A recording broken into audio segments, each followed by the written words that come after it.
সৌম্যদীপ কী খবর বল, কী খবর?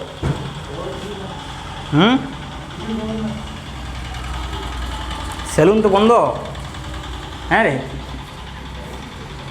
মানে খোলা আছে সেলুন? তাহলে চুল দাড়ির সঠিক শেপটা আসছে না বটে কি?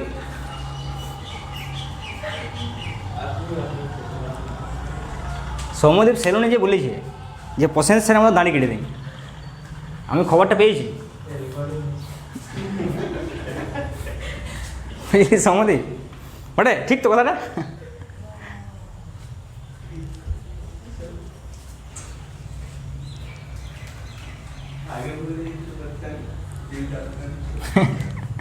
আচ্ছা যাই হোক, নম্বর 12। আচ্ছা এবার দেখ, মনে কর দুটো দর্পণ পরস্পর সঙ্গে 9 ডিগ্রি কোণে আছে।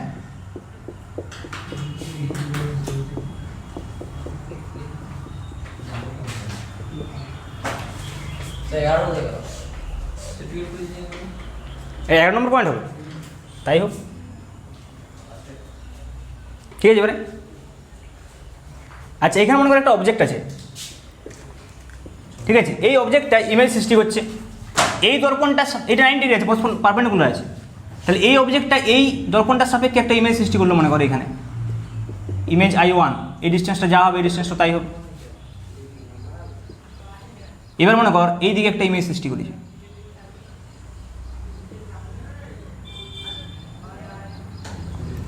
এটা সব তোর Y, তাহলে এইখানে সৃষ্টি হবে I2, আর একটা এইদিকে সরাসরি হবে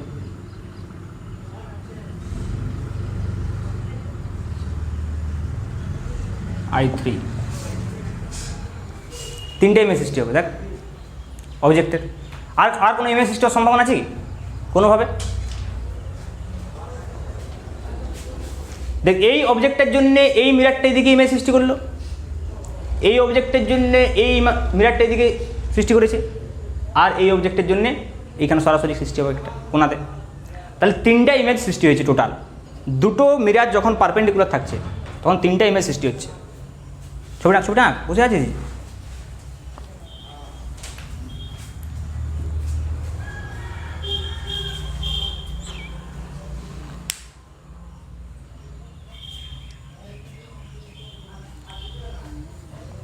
তাহলে নাম্বার অফ ইমেজ, এখানে আমি যদি দেখি নাম্বার অফ ইমেজ,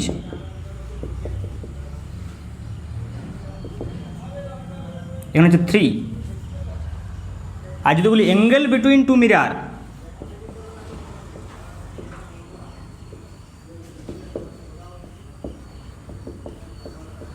তাহলে হচ্ছে 60 ডিগ্রি, সরি 90 ডিগ্রি,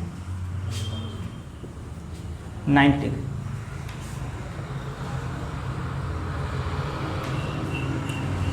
এইবার যদি একটা সার্কেল আঁকা হয় এমনি, দেখা যাবে এই ইমেজগুলো সব এই সার্কেলটার পেরিমিটারের উপরে পড়ছে। সার্কেলটা পারফেক্ট হলো না, কিন্তু দেখা যাবে যে ইমেজগুলো এই সার্কেলটার পেরিমিটারের উপরে পড়ছে, সব ইমেজগুলো, তিনটে ইমেজ। কী বলছি বুঝতে পারছিস? যদি এগুলো এই ডিস্টেন্সগুলো সঠিকভাবে নিতে হবে আর কি, সেম ডিস্টেন্স নিলে সেম ডিস্টেন্স এদিকে দিয়ে যদি আমি এখানে কম্পাস বসিয়ে আঁকি, দেখা যাবে যে ওটা পেরিমিটারের উপরে পড়ছে সবগুলো। এবারে প্রবলেমটা হচ্ছে যে যদি মনে কর অ্যাঙ্গেলটা থিটা অ্যাঙ্গেল থাকে, এটা 9 ডিগ্রি অ্যাঙ্গেল ছিল তো, 9 ডিগ্রি বলতে যে কোনো দুটো মানে অ্যাঙ্গেলে যদি যে কোনো জেনারেল অ্যাঙ্গেল হয়, এদিকে মনে করা আছে। সৌম্যদীপ কি চিন্তায় পড়ে কিছু যে রেকর্ডিং হয়ে গেল কথাটা?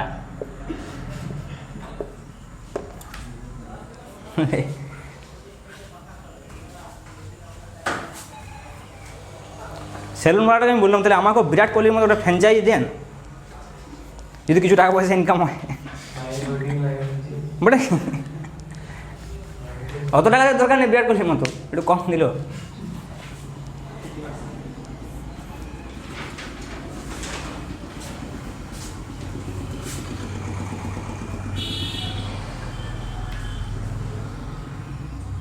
আমাকে সেরকম বললো যে একটা ছেলে এরকম বললাম, বলি কে হতে পারে, আমি ভাবছি কে হতে পারে, দিয়ে করে মোটামুটি বোঝা গেল যে এটা সৌম্যদীপই হবে।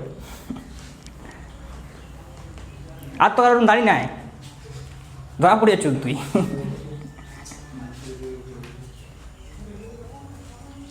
তারপরে আগে শুভ্র টুভ্র ওরা বলেছে যে দাড়ির খুব যত্ন নেয়, তাহলে সব কিছু সমীকরণ মেলায় তো মিলে যাচ্ছে। আচ্ছা দেখ এইখানে কী হবে, এইখানে কিন্তু নাম্বার অফ ইমেজ বেড়ে যাবে। এখানে যেমন কটা ইমেজ হচ্ছে, মাত্র 1 2 3টে ইমেজ হয়েছে। এইখানে দেখ যদি আমি মনে করি এখানে অবজেক্টটা রাখি, এবারে এই অবজেক্টের জন্য মনে করি এখানে একটা ইমেজ হলো, সাপোজ ধর I1, ঠিক আছে। এবারে এই অবজেক্টের জন্য এইখানেও ইমেজ হবে আবার এরকমভাবে লম্ব দূরত্ব যদি নিই, বুঝেছিস, এখানে ইমেজ হবে। এবারে দেখ আবার এই ইমেজটা এর জন্যে অবজেক্ট হিসাবে কাজ করবে, কারণ এখানে লম্ব দূরত্ব পেয়ে যাচ্ছি আমি, দেখেছিস। ওইখানে ওইরকম পাওয়া যাচ্ছিল না, 9 ডিগ্রি অ্যাঙ্গেল থাকলে দুটো, আর অপশান ছিল না, কিন্তু এখানে আবার অপশান আছে। দেখ তাহলে এই আই এর জন্য এখানে আবার ইমেজ তৈরি হবে, I3, বুঝতে পারছিস। হ্যাঁ এই আইটের জন্য আবার হবে এখানে। তাহলে এরকম অনেক ইমেজ হতে পারে, অনেক ইমেজ হতে পারে, বুঝতে পারছিস। সেটা ডিপেন্ড করছে অ্যাঙ্গেল থিটাটার উপরে। তাহলে আমাদের একটা জেনারেল ফর্মুলা জানা দরকার নাম্বার অফ ইমেজ বের করার, কি বলছি, বুঝতে পারছিস তো। কারণ এরকমভাবে আমরা নির্ণয় করতে পারবো না রে ডায়াগ্রামিকে বারবার যে কতগুলো ইমেজ তৈরি সম্ভব নয় সবসময় করা। তাহলে আমরা জেনারেল ফর্মুলার দিকে যাব। কিন্তু এইটা ঠিক যে যদি আমি এরকম সার্কেল একটা তৈরি করি, তাহলে কিন্তু সেই সার্কেলের পেরিমিটারের উপরে সব ইমেজগুলো পড়বে, কি বলছি, বুঝতে পারছিস। একটা সার্কেলের পেরিমিটারের উপরে সব ইমেজগুলো পড়বে। এবং এছাড়াও ডিপেন্ড করবে এটা অবজেক্টের পজিশনের উপরে, যে অবজেক্টের পজিশনটা কি এই দুটো মিররের একদম বাইসেক্টরের উপরে পড়ছে, সমদ্বিখণ্ডকের উপরে পড়ছে অবজেক্টের পজিশনটা, নাকি অন্য জায়গায় পড়ছে। দেখ অবজেক্টটা আমি এইরকম এমন জায়গায় রাখতে পারি যেটা যে পয়েন্টটা একদম এই অ্যাঙ্গেলটাকে বাইসেক্ট করছে, সমান দুভাগে ভাগ করছে, অথবা আদার্স পয়েন্টও পড়তে পারে, তাহলে সেই অনুযায়ী আমাকে ফর্মুলা কয়েকটা লিখতে হবে। এই ফর্মুলাগুলো অবশ্যই প্রমাণ করা যাবে, কিন্তু আমরা প্রমাণের দিকে যাচ্ছি না, কারণ আমাদের প্রমাণ প্রয়োজন হবে না। তাহলে আমরা জেনারেল ফর্মুলার দিকে আসবো। তাহলে এখানে একটা টার্ম আসবে যেটা হচ্ছে 360/θ, একটা এই টার্মটা থাকবেই। এটাই আন্দাজ করা যাচ্ছে, বা টার্মটার মানে এরকম একটা টার্ম যে থাকতে পারে সেটা প্রেডিক্ট করা যাচ্ছে, তার কারণে যে পুরো এটা কত 360 হচ্ছে সার্কেলটা নিলে, আর দুটো মিরারের মধ্যে অ্যাঙ্গেলটা কত হচ্ছে, থিটা হচ্ছে। তাহলে 360/θ এরকম একটা টার্ম থাকা উচিত, আমরা প্রমাণ না করলেও প্রেডিক্ট করতে পারছি। তাহলে আমি মনে করছি 1 নম্বরে তার কয়েকটা পয়েন্ট করে লিখ, এতে লিখছি, এই পয়েন্টটার এ কখন না, যখন দুটো মিরারের মধ্যে, এটা তো 90 ডিগ্রি আছে, এটা স্পেশাল কেস, আমরা জেনারেল কেসের দিকে যাচ্ছি, যে দুটো মিরারের মধ্যে যখন অ্যাঙ্গেলটা থিটা থাকবে তখন কতগুলো ইমেজ সৃষ্টি হবে। আমরা আগে থেকে একটা টার্ম এখানে ডিফাইন করে রাখছি, m = 360/θ, এই টার্মটা সবসময় অ্যারাইজ করবে 360/θ, এইটার উপরে মডিফিকেশান হবে। তাহলে আমি 1 নম্বরে বলছি, বা এতে বলছি number of image n = m-1, কত বলছি, m-1, কখন না, যখন এই mটা যেটা হচ্ছে 360/θ, এটা হচ্ছে ইভেন ইন্টিজার, আমি বুঝাতে পারলাম ব্যাপারটা, যুগ্ম সংখ্যা। এবং অবজেক্টের পজিশন কোথায় থাকবে, অবজেক্ট যে কোনো জায়গায় থাকতে পারে, পারপেন্ডিকুলার বাইসেক্টরের উপরেও থাকতে পারে, অথবা যে কোনো পজিশনেও থাকতে পারে, কোনো রেস্ট্রিকশন নেই অবজেক্টের পজিশনে। শুধু কি রেস্ট্রিকশন না, এই এমটাকে অর্থাৎ এই 360/θটাকে অবশ্যই ইভেন ইন্টিজার হতে হবে। তাহলে তখন আমার টোটাল নাম্বার অফ ইমেজ হবে n = m-1, এটা লিখছি for all position of object, for all position of object.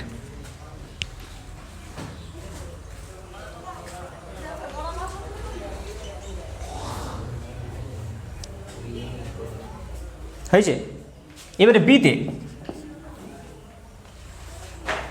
এই n = m হবে,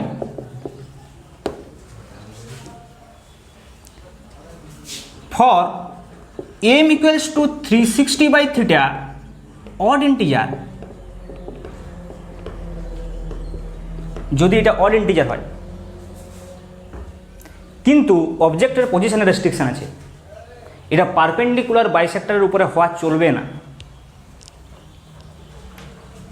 বাকি যে কোনো জায়গায় হতে পারে, এই লাইনটার উপরে না হলে হচ্ছে। এটা পারপেন্ডিকুলার বাইসেক্টর না, এখানে বাইসেক্টর, এটা θ/2 θ/2, এই লাইনটার উপরে বাদ দিয়ে অন্য যে কোনো পজিশনে অবজেক্ট হলে এটা প্রযোজ্য। তাহলে object is not at bisector.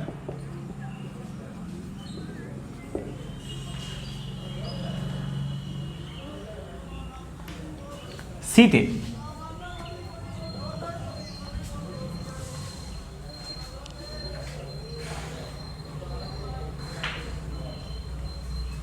n equals to m-1, এখানেও m equals to 360/θ odd integer. কখন? যখন অবজেক্টটা বাইসেক্টরের উপরে। কারণ ইভেন ইন্টিজারের ক্ষেত্রে অবজেক্টের পজিশন অল পজিশন, কিন্তু অড ইন্টিজারের ক্ষেত্রে দুটো পজিশন, একটা হচ্ছে কি বাইসেক্টরের উপরে, আর একটা বাইসেক্টর ছাড়া যে কোনো জায়গায়। তাহলে একটা যদি বাইসেক্টর ছাড়া যে কোনো জায়গায় হয়ে যায়, আর একটা তো অপশন থাকবে। তার মানে অড ইন্টিজারের ক্ষেত্রে দুটো কেস হচ্ছে, একটা হচ্ছে কি n equals to m, একটা হচ্ছে n equals to m-1। n equals to m কখন? অড ইন্টিজার তো হতেই হচ্ছে, but object is not at bisector, আর ওখানে অবজেক্ট ইজ অ্যাট বাইসেক্টর। তাহলে এখানে হচ্ছে when object is at bisector।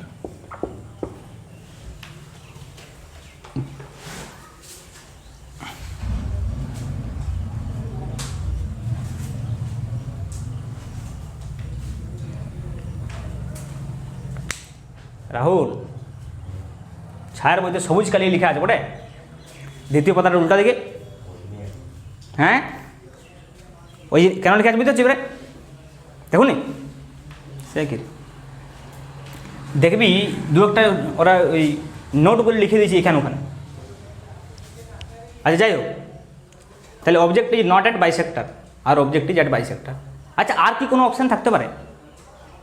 আমি ইভেন ইন্টিজারও বলে দিয়েছি, অড ইন্টিজারও বলে দিয়েছি, অল পজিশনও বলা হয়ে গেছে, বাইসেক্টর উপরে হলে কী হবে বলা হয়ে গেছে, বাইসেক্টর না হলে কী হবে বলা হয়ে গেছে।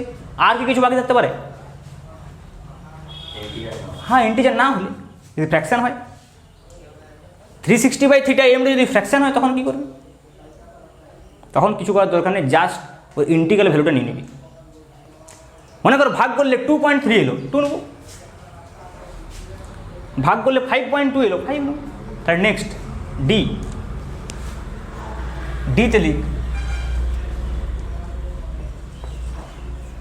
when n equals to, আচ্ছা লিখ n equals to m equals to 360/θ equals to যদি ফ্র্যাকশন হয়,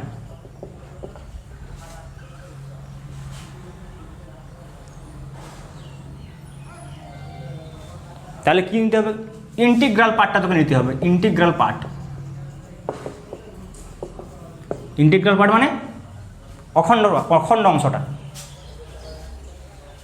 সেকশনটা বাদ দিই, ঠিক আছে? কারণ ইমেজের সংখ্যা তোর অর্ধেকটা হওয়া সম্ভব। কি ব্যাপার বলতে কি এই ছবিটা রেখে দিয়েছি কেন? মুছি নেই, এদিকে মুছছি।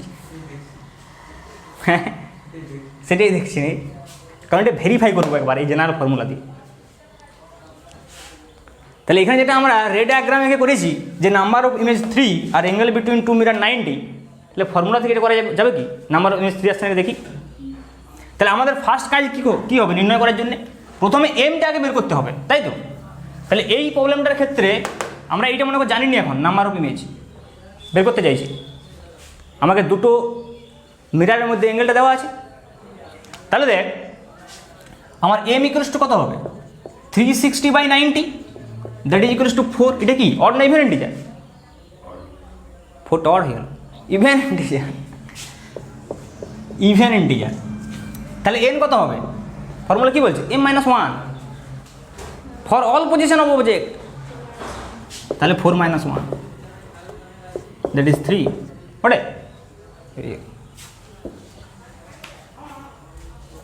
তাহলে ভেরিফাই করলে এটা এক্সাম্পল আমি বলতে পারি এক্সাম্পল 1 এক্সাম্পল 2 লিখ থিটা ইকুয়ালস টু 60 ডিগ্রি হলে এন ইকুয়ালস টু কত?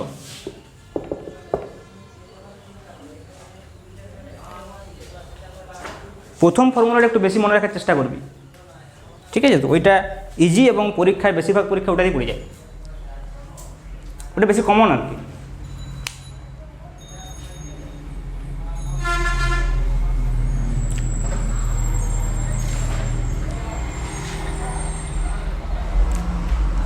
এই সমতলে আলোর প্রতিফলন এইচএসের সিলেবাসে নেই, বক্রতলে থেকে স্টার্ট। এটা যেই মেন নিট এইসব পরীক্ষায় পড়বে। এইচএসের সিলেবাসে বক্রতলে আলোর প্রতিফলন মানে কি অবতল দর্পণ উত্তল দর্পণ এখান থেকে স্টার্ট হয়, ওখান থেকে অ্যাকর্ডিং টু এইচএস সিলেবাস। তো দেখবি মাধ্যমিক ওখান থেকে স্টার্ট ছিল, এটা থাকে না সমতলে ছিল থাকে। এটা কখন ছিল বলছি ক্লাস 8-এ 7-8 ওখানে, কিন্তু তখন তো বেশি পড়ানো যেত না, কম কম, তখন তো সব কিছু জানা থাকে, জিওমেট্রি লাগছে অনেক। আচ্ছা দেখ তাহলে এখানে এন কত হবে, আগে এম বের করতে হবে। এম হচ্ছে 360/θ, মানে এখানে 360/60, তার মানে 6। আবার ইভেনেন্টে যায়, তাহলে এন সমান কত হবে, m-1, তার মানে কত 5, মানে 5টা ইমেজ তৈরি হবে। তাহলে কতগুলো ইমেজ তৈরি হবে আমরা বলে দেবো। রে ডায়াগ্রামটা আঁকা একটু ডিফিকাল্ট হতে পারে, কিন্তু তোকে রে ডায়াগ্রাম পরীক্ষায় আঁকতে দেবে না, নাম্বার ও ইমেজই বের করতে দেবে দিলে।